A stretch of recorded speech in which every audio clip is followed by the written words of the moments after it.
High, কেমন আছো সবাই? আজ চললাম একটা রেসিপি নিয়ে, সেটাও আবার বিরিয়ানি রেসিপি। আচ্ছা, তোমরা কারা কারা বিরিয়ানির আবার অবশ্যই কমেন্টে জানিও। কিন্তু দেখতেই পেলে কড়াই তেল দিয়ে এক এক করে সমস্ত মশলা দিয়ে ভাজে সব কিছু দিয়ে ভালো করে ভেজে নেবো। একটু করে মশলা দিয়ে নিচ্ছি। মশলাটা একটু ভাজা হয়ে যাওয়ার পর এক এক করে সমস্ত কিছু দিয়ে আর একটু ভেজে নেওয়ার পর নুন হলুদ সমস্ত টেস্ট মতো দেওয়ার পর দিয়ে দিলাম একটু গুঁড়ো গরম মশলা কালার আসার জন্যে। তারপরে আস্তে আস্তে ভালো করে কষিয়ে নিলাম মশলাটা। তারপরে একটু করে মাংসটা দিয়ে নিচ্ছি।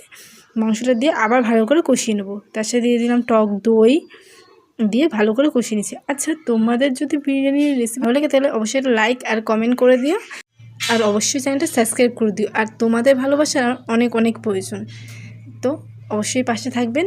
আর আমার ভিডিওটা ভালো লাগলে অবশ্যই একটু শেয়ার করে দেবেন। তো বলতে বলতে চিকেনটা রান্না হয়ে গেছে আর ভাতটা আগে থাকতেই করা ছিল। তো এবার আস্তে আস্তে করে ভাতটাকে ভালো করে দিয়ে নিচ্ছি হাঁড়ির মধ্যে। আমি নিচে গরম জলের ওপরে বসিয়েছি হাঁড়িটা, যাতে দম নিতে ভালো হয়।